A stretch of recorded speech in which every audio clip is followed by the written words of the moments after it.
Bonjour, nous allons envisager ensemble quelques perspectives sur la mystique juive, sur les enseignements de cette dimension profonde de la Torah, et nous voyons que un thème central de cet enseignement est la finalité de la création. Effectivement, une question qui vient tout de suite à l'esprit, pourquoi Dieu a créé le monde? Et si on affine la question, on peut dire que finalement, ou bien Dieu avait besoin de créer le monde, c'est-à-dire que la création a satisfait chez lui un besoin, ce qui veut dire que avant la création, ce besoin-là n'était pas satisfait. Vous voyez que c'est un peu difficile d'aboutir à cette conclusion, ou alors on peut dire que la création ne satisfait aucun besoin. Auquel cas, elle est un acte inutile et la conclusion n'est pas plus satisfaisante que la première. Donc la Chassidoute propose deux réponses à cette question. On peut en trouver d'autres également. Nous nous concentrerons dans un premier temps sur ces deux réponses. Tout d'abord, première idée que la Chassidoute introduit par une allégorie. L'allégorie qui est importante parce que nous permet de comprendre ces rouages de la création. Imaginez un maître qui dispense son enseignement à ses disciples qui sont proches de lui, qui suivent son enseignement depuis plusieurs années déjà, et donc qui sont familiarisés avec cet enseignement, qui sont familiarisés avec les concepts qu'il a déjà développés. Et vous voyez que ce maître pourra enseigner en employant des termes techniques qui auront déjà été expliqués, commentés par ailleurs. Il pourra orienter son exposé de telle façon que toutes les notions préalablement exposées soient considérées comme étant acquises. Et vous voyez que les disciples les plus proches de ce maître pourront mesurer toute la profondeur de son enseignement, alors que un novice, quelqu'un qui assiste à son enseignement pour la première fois, ne comprendra rien. Et donc imaginons maintenant que ce maître délivre le même enseignement avec un contenu strictement identique, mais en l'exprimant dans des termes simples, en expliquant chaque notion à laquelle il fait appel. Alors, vous voyez que son enseignement, le contenu de son enseignement n'a en aucune façon été modifié. Le message qu'il délivre est exactement le même, et pourtant, il y a une différence fondamentale, c'est que cet enseignement est perceptible non seulement par ceux qui sont familiarisés à son enseignement, mais également par ceux qui ne le sont absolument pas. Donc vous voyez que avant la création, la spiritualité ne fait pas obstacle à la divinité. Et donc l'idée de la création, c'est d'introduire un novice, d'introduire le monde matériel qui est un obstacle à la révélation de la divinité, et de faire en sorte que ce monde matériel, olam, de la même étymologie que elem, le voile, qui est conçu par nature pour voiler la divinité, puisse non seulement cesser de la voiler, mais même devenir le réceptacle de la divinité. Alors, il s'est rien passé, il n'y a rien de nouveau, le message délivré reste le même. C'est la raison pour laquelle nous disons tous les jours dans la tfila, Atahu ad shelo nivra haolam, Atahu mi shenivra haolam. Tu es resté le même après la création que celui que tu étais avant la création.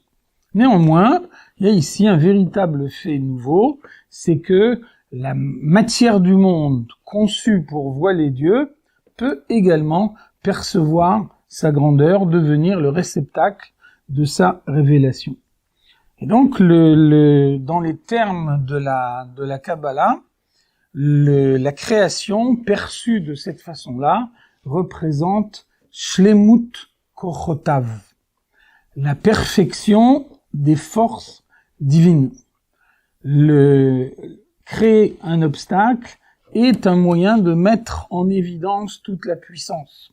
On voit bien que lorsque l'eau s'écoule de façon normale, alors la normalité de cet écoulement empêche de dégager toute énergie.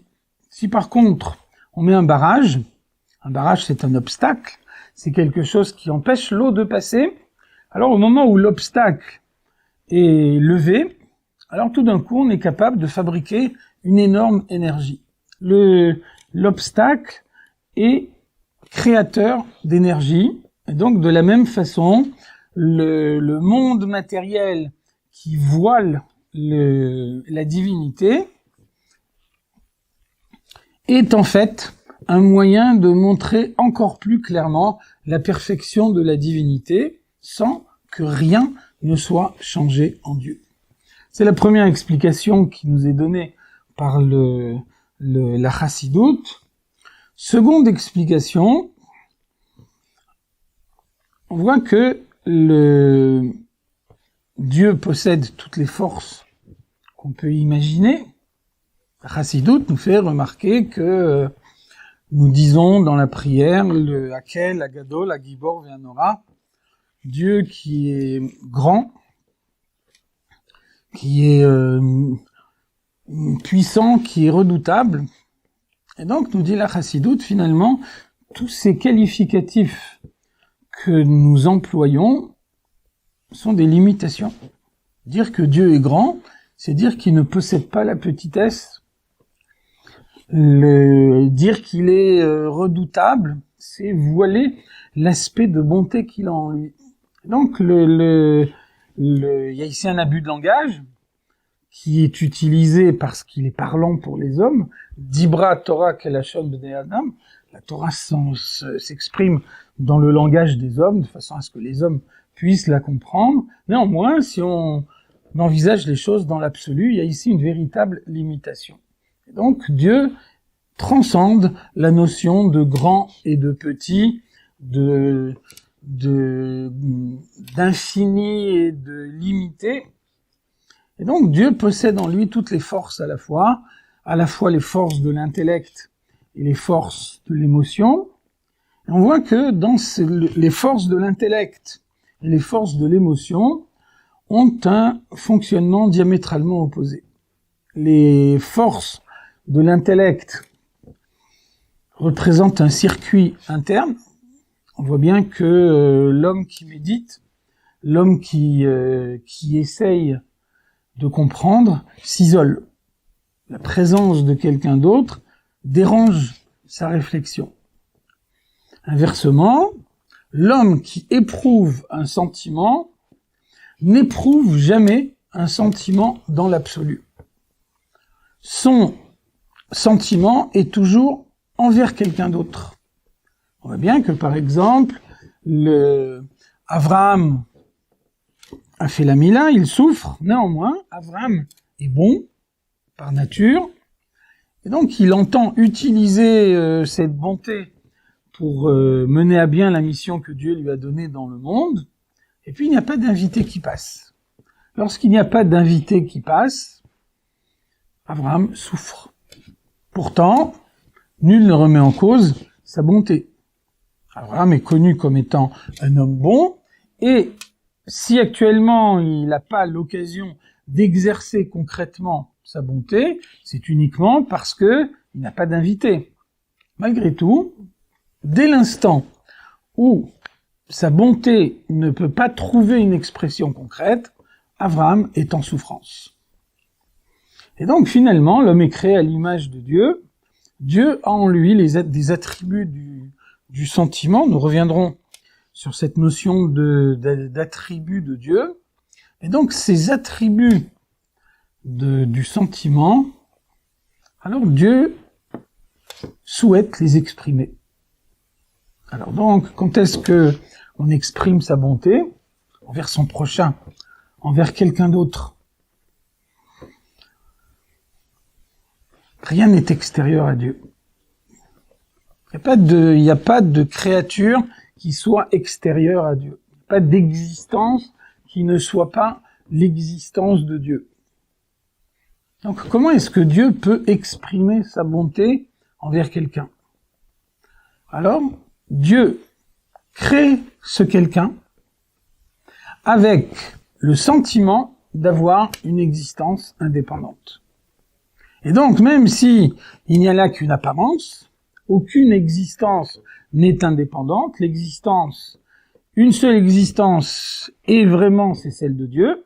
Malgré tout, dès l'instant où les créatures ont l'impression d'avoir une existence indépendante, alors Dieu peut exercer sa bonté envers elles. C'est une deuxième explication de la Kabbalah qui nous dit que Dieu a créé le monde, qu'aider les heitiv libruav, afin de prodiguer le bien à ses créatures.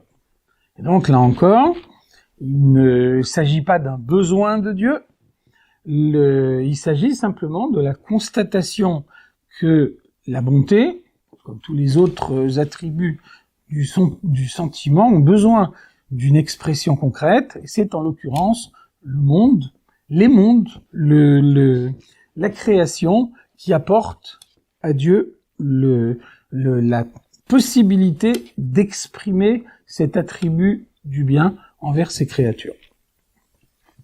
Ce qui est important de comprendre, c'est que la création ne remet pas en cause l'unité de Dieu. Parce que le monde n'est pas créé de façon indépendante, le monde est créé en étant uniquement une émanation de Dieu.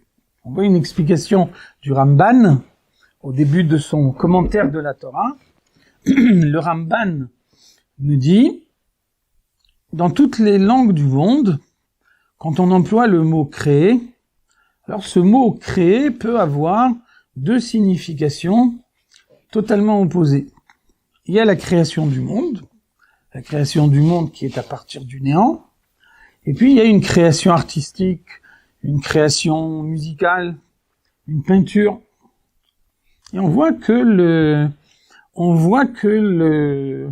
la création musicale existe indépendamment du musicien.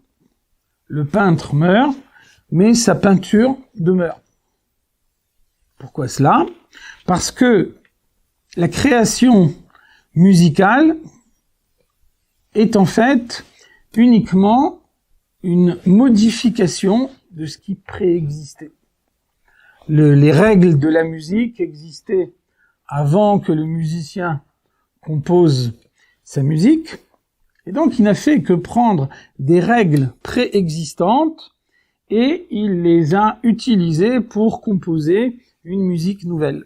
Le peintre a pris des couleurs qui existaient déjà au préalable et il les a combinées ensemble pour faire une peinture.